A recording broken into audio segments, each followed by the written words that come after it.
Gen Z is absolutely right. We absolutely all deserve better. And we are all absolutely entitled. Yes, entitled to free stuff. Free food, free land, and free healthcare. But wait, universal healthcare isn't free. It's just someone else who has to pay for it. Ha! You just got owned, Gen Z. Now get back to work. Oh God, you definitely have a trick up your sleeve, don't you, Phil? Well, you guys know me pretty well by now. What do you think?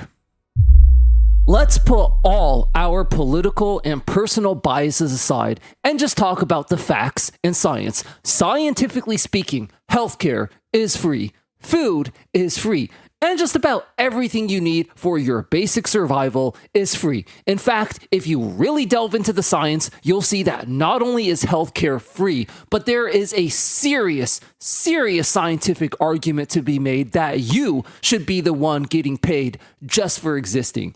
Let's find out why.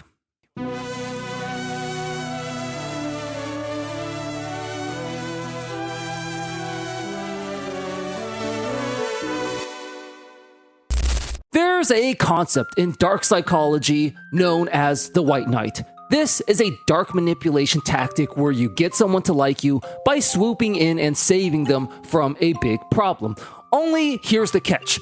You were the one who actually created the problem in the first place, and they just don't know it. For example, let's say you want to impress the girl you like. So you hire a bunch of people to pretend to mug her on the street, only for you to step in and quote-unquote save her. Delusional boomers and corporate shills love to use this trick to gaslight and manipulate you into believing their narcissistic lie that nothing is free. And that's why you being forced to work for dogshit wages is morally justified. Yes, food and healthcare today isn't free, but that's only because they made it not free to begin with. And you'll soon see how. By the way, dark psychology isn't an actual form of psychology or recognized science. It's just a catchy name someone came up with to push a TikTok trend a while back. Anthropology, however, is an actual branch of science. You've probably heard this term used before, so here's a quick overview of what it actually is. And this is exactly what we're about to be using to debunk all these manipulative corporate lies. The Kitavans are a lean and thriving population of a little over 2,000 people who live on the Kitava island of Papua New Guinea. Until recently, they were a total unexplainable mystery to modern science. You see, Katavans don't seem to get obesity, type 2 diabetes, or cardiovascular disease at all. I don't mean they have significantly lower rates of it. I'm talking these diseases that afflict over 80% of the Western population literally don't even exist on the island of Kitava. There literally hasn't been a single case of type 2 diabetes ever observed there. Not even one. And the research was not conducted across a small sample size either. In the 1990s, the Swedish researcher Staffan Lindberg personally visited the island and conducted extensive field research on this population in what's now known as the Kitavan study. These studies involved large sample sizes across all age groups, and they uncovered many incredible discoveries. Along with not a single case of type 2 diabetes ever recorded, there were virtually no signs of heart disease, even in the elderly population. Not a single heart attack was observed, not even one. There were no signs of respiratory illnesses like COPD or asthma, which afflict over 30 million Americans in the West. So far, we've only talked about how the older populations in Kitava are much healthier, but what about the young? Well, this is where it gets even more interesting. When they studied the younger age groups, they noticed that they had totally flawless skin. There were virtually no cases of acne. Oh, but without modern dental care, everyone's teeth must be falling out, right? Nope. Quite the opposite, actually. Everyone there had perfect straight teeth with no signs of tooth decay or cavities. Now, the perfect dental health was a bit of a surprise even to Mr. Lindberg himself. You see, Lindberg was quite a heavy advocate for the paleo diet, but when he got there, he quickly found out that the Kitavan diet was anything but paleo. Kitavans love eating yams and sweet potatoes as one of their main food sources. These tubers are over 90% carbs. Coconuts grow abundantly for free all around the island and are a main staple of their diet. Coconuts are over 75% fat, and 90% of that fat is saturated fat. You know, the one they say is the bad kind. And they also eat a lot of fruits, which are packed to the brim with sugar. So how on earth is this high carb, high sugar, and high saturated fat diet leading to such a healthy population? Well, it turns out the answer is that their food hasn't been thoroughly destroyed by the modern food industry. That's it. That's their secret. All whole, natural, real food, from spinach to almonds to venison to raspberries and everywhere in between, is nutritious. The key is to leave it alone and not mess with it. And this is where we circle back to dark psychology and the white knight manipulation tactic. The Kitavans have proven that healthcare is indeed free. It always was free. It never cost money to have good health. It's only not free today because corporations and modern society poisoned our food, stressed us out with work, and polluted our air. It's only not free today because they made it not free. Just like with the white knight manipulation tactic, they themselves created the problem in the first place, then tell you you should have to work and pay for the problem they created. Telling you healthcare isn't free is literally like if you were to go on the street and for no reason at all punch a random stranger in the face, breaking his nose, and then proceed to tell him that, hey, you should have to pay for your own nose reconstruction surgery because having a broken nose isn't free. No, you idiot. It actually was totally 100% free until you broke it. And so since you broke it, you should absolutely have to pay to fix it. Now, a lot of critics will refute this by pointing out that our lifespans in modern society are much longer. This is technically true, but highly misleading. Yes, average lifespans are longer, but that's primarily because, to be fair, modern society has done a great job of significantly reducing infant and child mortality. However, once you made it to adulthood in any era, chances are you live a similar amount of time to how long people live today. So I guess if these corporate shills want to argue that infants and children should pay for their own healthcare, well, they can try to make that argument, I guess. Though hopefully even the most hardcore conservative capitalists would agree that that's just totally absurd. Also, being alive isn't the same as healthcare. Just because you keep someone alive doesn't mean they're healthy and enjoying life. All these diseases that decimate us in Western society and cost us literally tens of thousands of dollars in hospital bills are pretty much non-existent in Katava, even amongst the elderly. And this is why not only should healthcare be free, society actually owes you a free subsidy for all the health damages they forcibly inflict onto you without your permission. Hey guys, so I'm on a mission and I need your help. You see, I've made it the purpose of this channel to defend Gen Z from all these nasty, delusional Gen Z haters, and I've just realized we're starting to get close to taking down the most despicable one yet, the angry guy. This guy is not just another delusional old fart calling Gen Z lazy. He's literally had videos where he openly celebrates Gen Z suffering and even dying. He's just straight up a terrible, terrible human being. Now, thankfully, his channel is rapidly dying and we are rapidly gaining ground on him as we speak. So, if you're new here and enjoying this content, definitely consider subscribing and helping us take down the biggest Gen Z hater out there. The current goal is to surpass him in subscribers by the end of summer. With your help, we can absolutely do this. Hey, no one's forcing you to work, but unfortunately, nothing is free. And if you don't want to work, then you don't get to eat. Actually, the lie detector test determined that that was a lie. Unlike the argument against free healthcare, the argument that there's no such thing as free food makes literally zero sense. To believe that there's no such thing as free food is to literally believe that the earth began when the dollar was invented. To be fair, you can absolutely make an argument that meat food sources are not free, because even before money was invented, you had to work in the form of exerting physical energy to hunt for food. But fruit, berries, vegetables, tubers, leafy greens, and many other foods existed in abundance for free all over the earth long before money or capitalism did. The famous author anthropologist Marshall Solins researched many ancient hunter-gatherer tribes and found that they were able to meet their basic food and shelter needs for less than 20 hours of work per week. And the overwhelming majority of this 15 to 20 hours was dedicated to hunting, meaning that gathering naturally existing plant food sources that existed in abundance all over the earth took a very minimal amount of work. He documented all this evidence in his now famous book, The Original Affluent Society, where he made a compelling argument that yes, modern society has been great for allowing the rich to purchase luxuries. You're not going to be able to buy a yacht even if you're the absolute richest hunter-gatherer.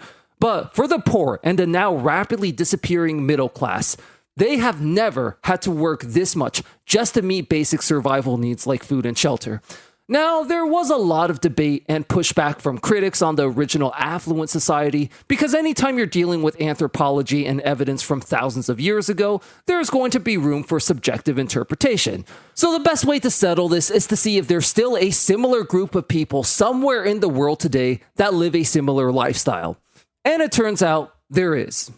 Raymond Firth was a world-renowned ethnologist. Towards the end of his career, he was honored and described as perhaps the greatest living teacher of anthropology today. In the 1920s, Firth developed a fascination and interest with the Tikopian, a small island population of about 1,200 people who live on Tikopia of the Solomon Islands. The Tacopian represent one of very few opportunities left to study what life is like without the pressures of modern society and capitalism. A curious anthropologist like Firth was obviously intrigued by this opportunity, and so in 1928, he actually physically moved to Tikopia and lived with the Tikopians. What he discovered was shocking. Tikopians only have to work about 2 to 3 hours per day for food, and on top of that, they don't even have to work every single day. Food sources are abundant and plentiful for everyone. Food insecurity is completely and utterly unheard of. No famines or food shortages have ever been recorded. How can this be possible when they have no access to modern farming technology and food preservation methods? Well, it turns out the Tikopians have mastered the art of what's known as perennial agroforestry, a type of farming where you integrate plants that have been living on the land since forever into a permanent, self-sustaining agriculture system. When you think of farm work today, you typically think of brutal manual labor, long hard hours, being out in the hot, scorching sun all day. And this is indeed an accurate representation of the life of a modern farmer. But that's only because modern farmers, like the rest of us, are forced to work for capitalist profits. They have quotas to fill, deadlines to meet, corporate overlords to satisfy. But once you remove all that out of the equation, farm work becomes a lot different and a lot easier. And the Tikopian are a perfect example of this. A Tikopian garden looks a lot more like a mini jungle than a perfect man-made line of crops. They focus on planting root crops and fruit trees because after you plant them once, they can literally be harvested for years without needing to be replanted. These foods are literally as free as it gets. Banana trees are self-replicating and produce for years after you plant them once. Breadfruit grows naturally on trees and you just pick them once they're ripe. If you're one of those semantic sticklers I see in every comment section who like to go, but picking fruits is still technically working, then consider that coconuts are another main food source of theirs, and they literally just drop to the ground when they're ready to eat, barely requiring any effort at all to harvest. If this counts as work, then walk into the welfare office to apply for food stamps counts as work too. So don't ask me to work 9 to 5. In fact, they work so little on this island that their language doesn't even contain the word work in the traditional sense. Firth wrote in his book, We the Tikopians, the people had no word for work as an abstract concept of toil. Labor was integrated with social and ritual life and often took the form of cooperation and celebration. Now, a common corporate show rebuttal I always see, and I'm sure I'm going to see in the comments a few times here is, so if you like Tikopia so much, why don't you just move there? Now, the first problem with this is that it's straight up a dishonest and disingenuous argument in the first place. No one's making the case that Tikopia is an overall better place to live in than modern society. We're simply pointing out the fact that this idea that food wasn't free is just objectively and scientifically false. These are two completely different arguments that they desperately try to conflate into one because they can't address the actual point. But there's an even bigger practical problem with their argument. You shouldn't have to move to Tikopia just to have access to free food in the first place.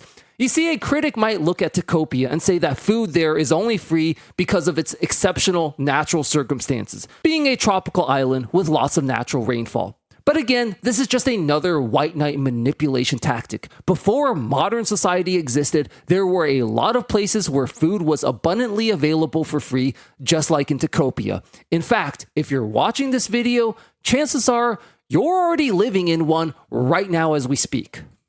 Before Los Angeles was the sprawling, polluted metropolis we know of today, it was home to the Tongva people. The climate was a thriving, Mediterranean-like environment that was abundant in wild fruits, berries, and acorns. There was so much abundant free food available for everyone that they were able to feed tens of thousands of people with very minimal agriculture. You might be wondering why they'd ever choose to give up this rich, abundant land for a soulless 9-to-5 cubicle. Well, the answer is they didn't. In the late 18th century, Spanish colonizers took over their land through force and violence, severely disrupting their traditional way of life. They brought horrible diseases like smallpox and forced them into harsh slave labor.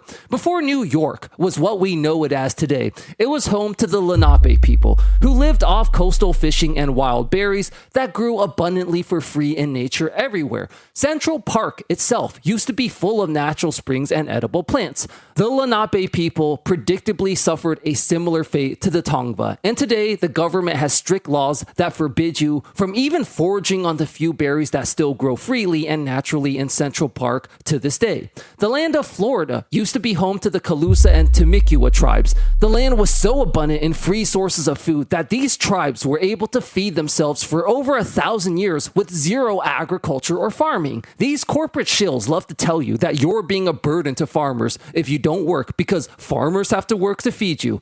Yeah, they only have to do that now because your corrupt corporations forced them to do so in the first place. You can see the pattern by now. The disgusting white knight manipulation playbook from all these corporate chills.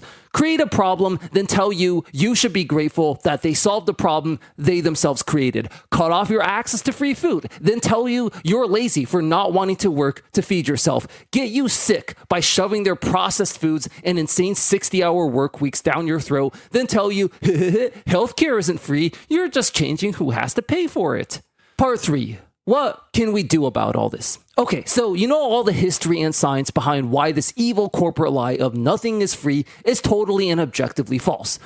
But let's now talk about what you can actually do about it.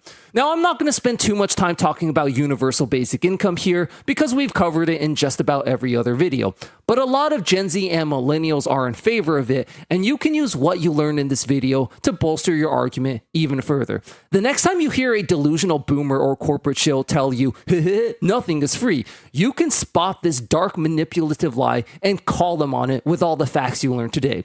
But these are all political solutions and not individual ones. And as we all know, having faith in politicians from either side is a total waste of time at this point. So what can you actually do about all this to improve your own personal situation? There was a recent comment on one of my videos that caught my eye as it offered a very interesting potential solution. Now, this was a pretty long comment from Mike Brennan, so I'll paraphrase the general point here. His proposed idea is to get a group of around 20 people and all chip in to buy a large plot of cheap land somewhere, and then set up a self-sustaining ecosystem with farms, Starlink internet, livestock, etc. Now, the problem with this is that, like most of these solutions, it costs quite a hefty initial investment for the initial purchasing of land and startup cost. This is again why Gen Z is absolutely right and we are all owed a universal basic income. If modern society and all its restrictive rules didn't exist, I can easily see a world where a group of young people who don't want to work find an area of land rich in natural resources and set up their own community for free. But since the government forcibly took that right away from you, it absolutely owes you a UBI as a compensation.